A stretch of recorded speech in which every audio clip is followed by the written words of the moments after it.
சில முக்கியமான விஷயங்களை மட்டும் பகிர்ந்து கொள்ள போகிறேன். ஆசிரமத்தில் சில முக்கியமான நிகழ்வுகள்லாம் நடக்கும். அது இந்த அன்னைக்கும் அரவிந்தருக்கும் தொடர்புடைய நிகழ்வுகள். நான் சொன்னேன் 2008 ஜனவரி 1 சர்ப்ரைஸ் பண்ணினேன். அது பெயர் சுபீட்சி தினம் or prosperity day. Every 1 January it is called prosperity day. எந்த அன்னை மையத்துக்கு போனாலும் இன்க்ளூடிங் பாண்டிச்சேரி ஜனவரி 1 பெரிய விழா கொண்டாடுவாங்க. இட்ஸ் கால்டு ப்ராஸ்பரிட்டி டே. என்னது பூர்ண யோகம் வந்தது, இது நிரந்தரமாக தங்கிய நாள் ஜனவரி. பிப்ரவரி 21 அன்னையின் பிறந்த நாள். So born on 21st February.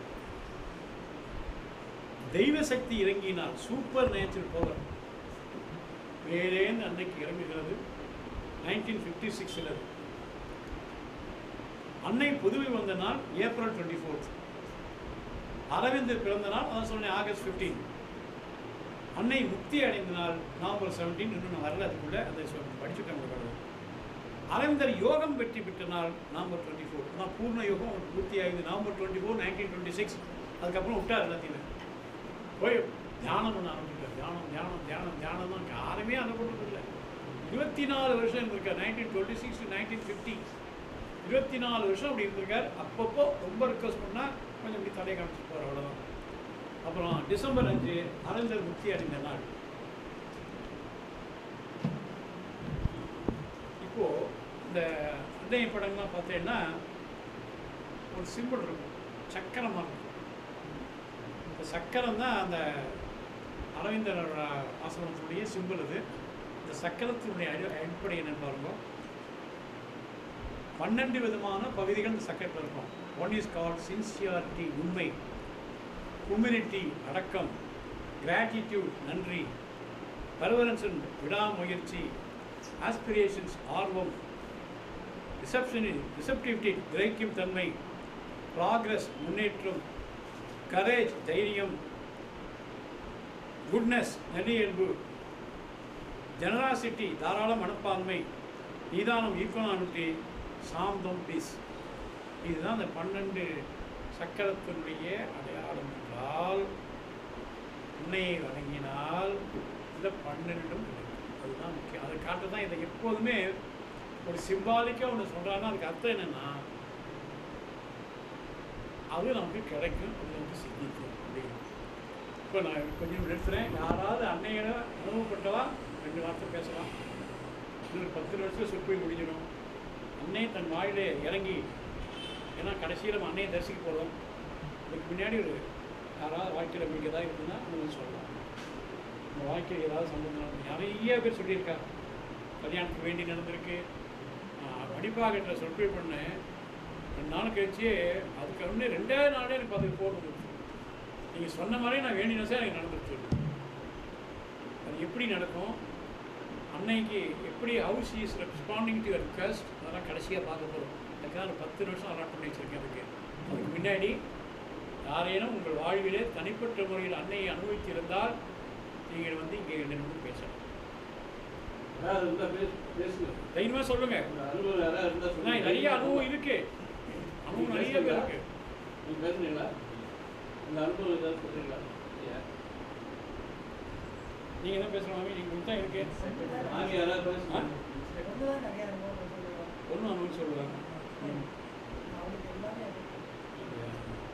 அதனால் பரவாயில்ல, அது தப்பு கிடையாது.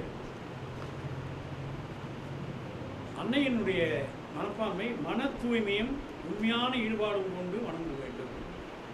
இவர்களே வந்தனாபிஷேகம், பாலாபிஷேகம், அலங்காரங்கள் அன்னைக்கு entirely different type of worship. ரொம்ப சொல்லணும், பெரிய கோவில் வச்சுக்கு அலங்காரம் பண்ணி சந்திராபிஷேகம் பண்ணுறோம், பாலாபிஷேகம் பண்ணுறோம், அதை பண்ணுறோம், இதை பண்ணுறோம்னு அன்னையை வச்சுட்டு அன்னை படத்துனா இல்லை. ஆத்ம சமர்ப்பணம் ரொம்ப முக்கியம். இந்த ஆத்ம சமர்ப்பணம் தான் அன்னையை வழிபாட முதல் படி. You have to surrender before. இதுதான் ராமானுஜர் சொல்லியிருக்கார் சரணாகதி தத்துவம். நாம் இறைவன் முன்னால் நம்மை ஒப்படைத்துக் கொண்டு விட வேண்டும் என்பது இதை அன்னையின் வரலாற்றிலே உங்களை நீங்கள் ஒப்படைத்துக் கொள்ள வேண்டும். அப்படியே அன்னைகிட்ட ஒப்படைச்சு அண்ட் வித்தவுட் எனி டவுட். ஆதிசங்கர வரலாற்றில் குமாரில பட்டரும் தெரிந்தார்.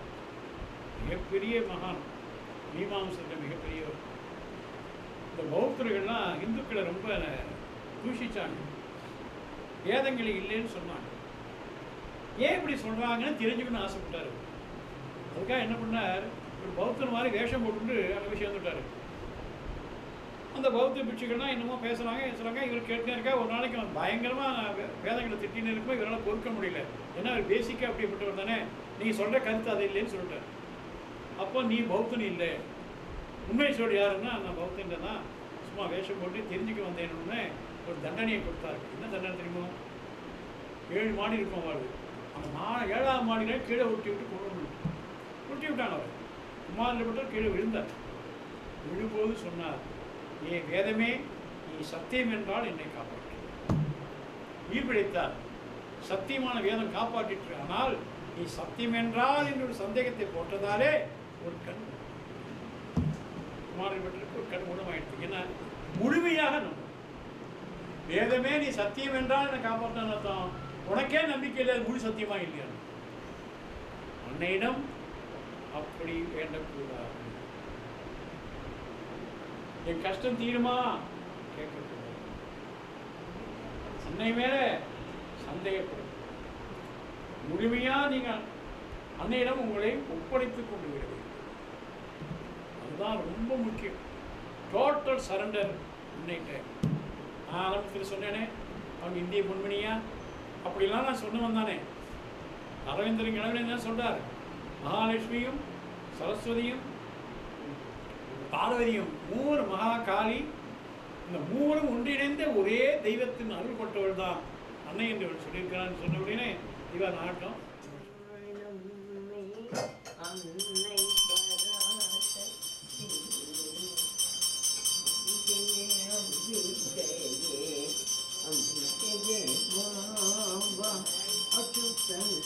சகோதரியே பச்சை குமரியே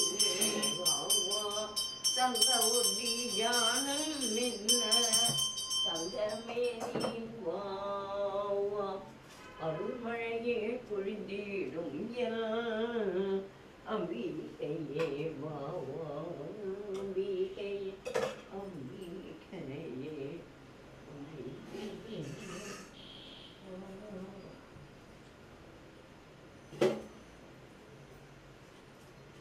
கல்புராட்டி நடக்க போகிறது. உங்கள் மனதில் என்ன தீராத குறைகள் எதாக இருந்தால் அன்னையை வேண்டிக் கொள்ளுங்கள். அத்தனையும் அடுத்த வாரத்துக்குள்ளே தீர்ந்துவிடும். தீராத குறைகள் எல்லாம் தீர்த்து வைக்கிறார் அன்னை.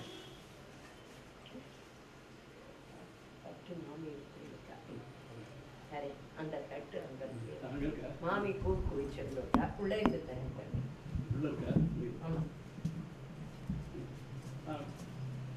ஒரு தட்டு கொண்டு இந்த பால் மாமி போடும்.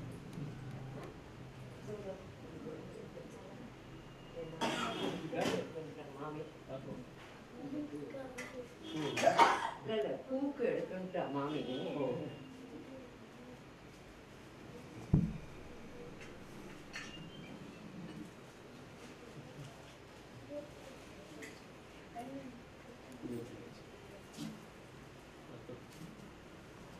குழந்தைங்க வாங்க, கிட்ட வாங்க.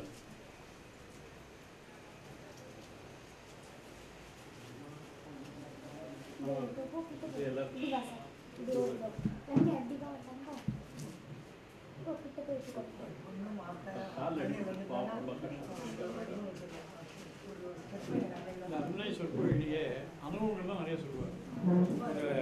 கவர்மெண்ட் ஆஃபீஸர் சஸ்பெண்ட் ஆகிட்டான், அன்னை வேண்டிட்டு எப்படியும் சஸ்பெண்ட் எடுத்தது. நான் அதெல்லாம் போகலை. ஏன்னா முக்கியமான சொல்லிவிட்டு வந்து எனக்கு பாயிண்ட்டு அவள் அனுபவம் அவள் சொல்லணும். அதுதான் அது அன்னையோட அற்புதமான எவ்வளோ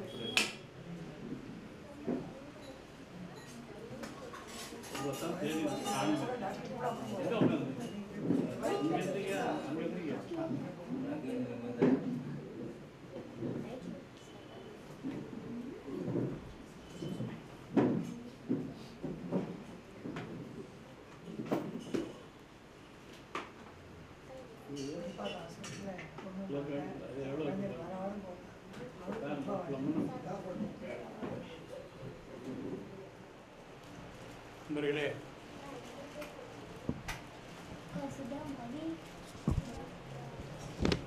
நாம் உண்மையை பற்றி பார்த்து கொண்டிருக்கின்றோம்.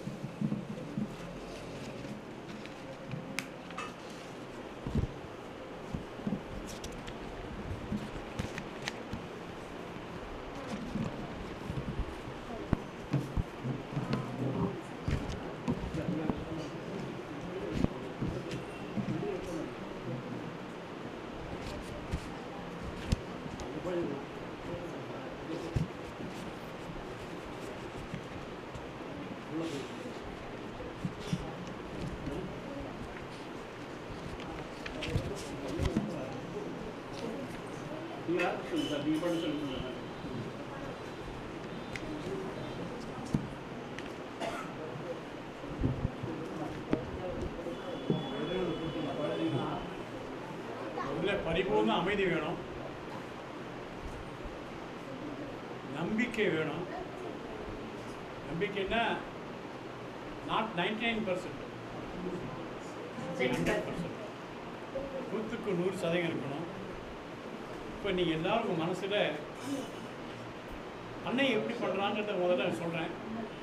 நம் கோரிக்கைகளை அன்னையின் முன் வைக்கிறோம். அன்னை என்ன பண்ணோம் தெரியுமா? அந்த கோரிக்கையை எப்படி நிறைவேற்றுகிறார்கள் என்பதுதான் முக்கியம். அமைதி ரொம்ப முக்கியம். அண்ணா என்ன பண்ணுறான்னா, நம்முடைய கோரிக்கையை உள்வாங்கிக்கிறாங்க. she accepts what all want. அவங்க அதை தீர்க்கிறது இல்லை.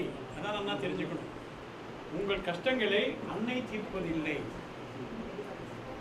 அந்த கஷ்டங்களை யார் தீர்ப்பார்கள் என்று அறிந்து அவங்க கிட்ட போய் ரெக்கமெண்ட் பண்ணி கஷ்டங்களை தீர்த்து விடுகிறாள். அதனால தான் 100% சக்ஸஸ் கிடைக்குது. அன்னை வேண்டினா அண்ணா பண்ண மாட்டார்.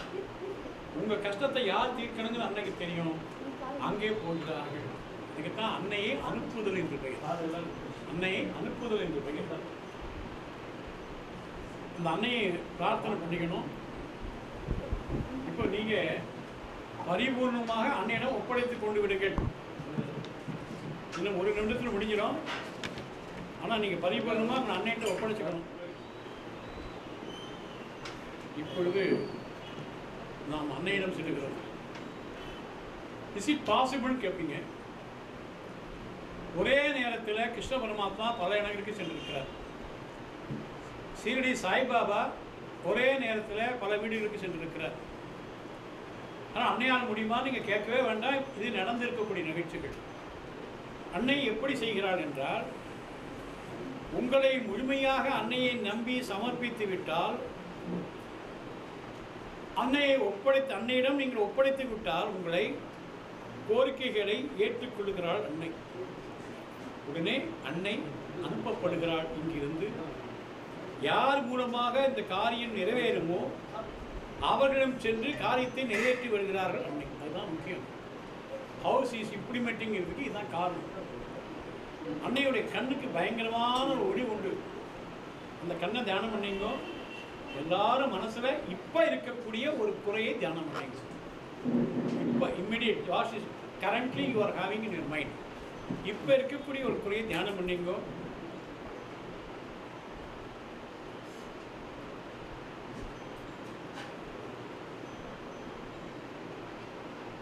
எங்கள் பாரத திருநாட்டுக்கு வந்திருந்த அன்னையை, இந்தியன் சொற்பொழியை கேட்க வந்திருந்த அத்தனை பக்தர்களும் உங்களை பரிபூர்ணமாக ஏற்றுக்கொண்டார்கள். தங்கள் ஆத்மாவை உங்களிடமே ஒப்படைத்து விட்டார்கள். தங்கள் வாழ்வின் அனைத்தும் நீங்களே என்று அவர் நம்புகிறார்கள். இதோ அவரவர் உள்ளத்திலே ஏதேனும் குறைகள் இருப்பது இப்போது உங்களிடம் சொல்லிக் கொண்டிருக்கிறார்கள். அதை நீங்கள் உற்று கவனியுங்கள். உங்கள் குழந்தைகள் ஜாதி மத பேதமற்ற உங்கள் குழந்தைகள், உள்ளத்தால் உங்களை ஏற்றுக்கொண்டவர்கள், தன்னை ஒப்படைத்துக் கொண்டவர்கள் உங்களை அனுப்பி கொண்டிருக்கிறார். அன்னையே, அவர்கள் கோரிக்கைகளை ஏற்று அவரை நீங்கள் நிறைவேற்ற வேண்டுமாக தாழ்மையுடன் கேட்டுக்கொள்கிறேன். எல்லோரும் சொல்லுங்கள். ஓம் பகவதே நமஹ. ஓம் பகவதே நமஹ.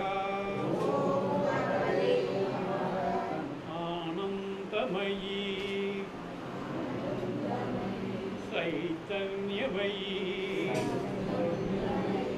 சத்யமயி பரமே. என் சிற்றருக்கு எட்டிய அளவிலே உங்களோடு சேர்ந்து அன்னை நான் அனுபவித்தேன். பொதுவாக சொற்பொழிகளே அன்னையின் அனுபவத்தை சொல்வார்கள். நான் அனுபவங்களை உங்களிடமே விட்டுவிட்டேன். அன்னையை பரிபூர்ணமாக நம்புங்கள். நிச்சயமாக அந்த பலன் உங்களுக்கு கிடைக்கும் என்பதை பலரை என்றும் சொல்லியிருக்கிறார்கள். அதனாலே ஒரு வாய்ப்பு எனக்கு கிடைத்தது. உங்களுக்கு ஒன்று சொல்ல ஆசைப்படுறேன். நான் ஒரு பெரிய சொற்பொழிவாளனா இல்லை. இறைவன் கட்டளை ஈர்க்கப்பட்டு நான் ராமாயண சொற்பொழி ஆற்ற வந்தேன். அதிலிருந்து பல விதமான தலைப்பில் பேசுமாறு கேட்டுக்கொண்டேன். இந்த மகான்களை பேச வேண்டும் என்று பேராவல் ஏற்பட்டது. இரும்பராமர் கிருஷ்ணன் முருகன் என்று சொல்லிக்கொண்டே போனால் வாழ்ந்த வளர்ந்த மகனை சொல்ல வேண்டும் என்பதற்காக நானும் படிக்கின்றேன். உங்களை போல் படித்து குறிப்புகள் எடுத்து உள்வாங்கி உங்களோடு பேசுகிறேன். ஆகினால் சொற்பு இடையே தடங்கள் இருக்கலாம். அடிக்கடி குறிப்புகளை பார்த்து கொள்ளலாம். இவையெல்லாம் என்னுடைய அறிவின்மையை காரணமே தவிர எடுத்துக்கொண்ட பொருளின் தன்மை அல்ல. நானும் உங்களோடு சேர்ந்து இன்றைய நான் அனுபவித்திருக்கிறேன் என்றால் அன்னை பற்றி முழுமையாக அறிந்தவன் அல்ல. டிரைவிங் சொல்லுவா, கார் ஓட்டுறேன்னா 50 வருஷமாக கார் ஓட்டலாம். ஆனால் daily experience is a driving. அன்றைக்கு உனக்கு புது எக்ஸ்பீரியன்ஸ். இன்றைக்கி எவன் கொடுக்க வருவான்னு எப்படி தெரியும்? மனுஷன் வருவான், சைக்கிள் வரும், சிறுசம் வண்டியே வரும். அதனால் டெய்லி எக்ஸ்பீரியன்ஸ். அன்னையை வணங்குவது தினமும் உங்களை முழுமையாக ஒப்படைத்துக் கொள்வது. அதுதான் அது. அபிஷேகம், அலங்காரம், போக்குவரத்து அதெல்லாம் கிடையாது. அதெல்லாம் அன்னைக்கு கிடையாது.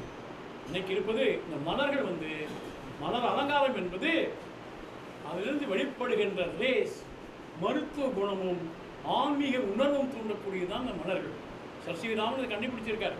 அண்ணாமலை யூனிவர்சிட்டியில் நாதஸ்வரம் வாசித்தால் பயிர்கள் செழித்து வளரும் என்று நிரூபித்திருக்கிறார். அன்னையும் நிறைய நிரூபித்திருக்கிறார் என்று கூறி வாய்ப்பு தந்த நாள்பாக்கம் நரசிம்மனுக்கு வரைக்கும் நன்றி கூறி சொற்பொழி நிறைவு செய்கிறேன். அஞ்சிலே ஒன்று பெற்றான், அஞ்சிலே ஒன்றை தாரி, அஞ்சிலே ஒன்று ஆறாக ஆரியற்காக ஏகி, அஞ்சிலே ஒன்று பெற்றான் அங்கே கண்டு அயலார் ஊரி, அஞ்சிலே ஒன்று வைத்தான் அவன் நம்மை இழுத்து காப்பான். வணக்கம். இந்த தினம் உபன்யாசம் அன்னைக்காக இதற்கு இது இத்தனையை சொல்கிறேன்னு சொன்னால், இந்த இங்கே ராமபக்த சமாஜம் என்ற சமாஜம் இந்த நிகழ்ச்சியை நடத்துறது.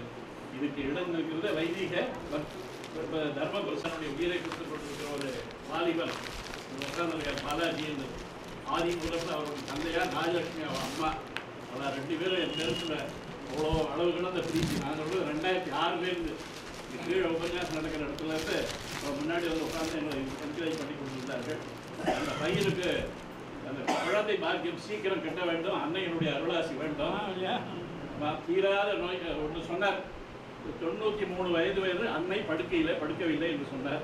இந்த உபன்யாசத்தை கேட்ட யாருக்கும் படுக்கையிலே படுத்து உயிர் பிரிய வேண்டிய அவசியமே வராது. படுக்கையிலே போக மாட்டீர்கள். ஆஞ்சநேயருக்கு இந்திரனை இருத்தி என்றாலும் ஆஞ்சநேயரை சீதா பிராட்டி வாழ்த்தலாம். 12,000 வருஷத்துக்கு முன்னாடி வாலிபரா எப்படி இருந்தாலும் அதே மாதிரி இன்னைக்கு இருப்பேன் அப்படின்னு கம்பர் ஒரு இடத்துல வித்தகன்ற இந்த வித்தகன் அவனுக்கு ஆசி கூறுகிறார். நீ 12,000 வருஷத்துக்கு முன்னாடி எப்படி இருந்தியோ அதே மாதிரி இந்த உலகம் அழிஞ்சு போனா கூட அது மாதிரி இன்னைக்கு இருப்பார். நாத நிறுத்திய மாமணி என்று விருது கொடுத்திருக்கிறார்கள். வந்து நாத கௌட்டிய மாமணி அதை முடித்துக்கொண்டு தான்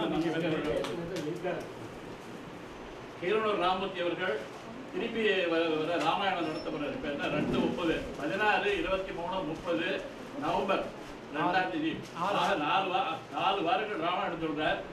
நவம்பர் 9ஆம் தேதி ரகுவீர பட்டாச்சாரியார் மதுராந்தக ரவி. எங்கேயாவது நீங்கள் திருவேபுரனுடைய சொற்பொழிவு கேட்டிருக்கீங்க. அன்னைக்கு ரகுவீர பட்டாச்சாரியார் ஒரு அகஸ்தியர் மாதிரி இவ்வளவுதான் இருப்பார். அவருடைய சொற்பொழிவை கேட்டு பாருங்கள். ஒரு வாழ்க்கையில் ஒரு முறை அவருடைய இது மாதம் இங்கே உபன்யாசம் பண்றார். 9ஆம் தேதி அவருடைய சொற்பொழிவு, 2ஆம் தேதி என்னுடைய சொற்பொழிவு அனுமனுடைய பெருமை என்று மகாலட்சுமியினுடைய இதுக்கு நிதி திரட்டுவதற்காக நானே உட்கார்ந்து ஒரு நாள் சொற்பொழிவு பெற்றேன். அன்றைக்கி வர கலெக்ஷன் கூட அந்த இதுக்கு போகும் என்று சொல்லிக்கொண்டு கோசல் கணேசன் அவர்கள் சுருக்குமார் என்ற வார்த்தைகள் பேசுவார்கள். அவர்கள் பல்லாண்டு காலம் நன்றாக இருக்க வேண்டும்.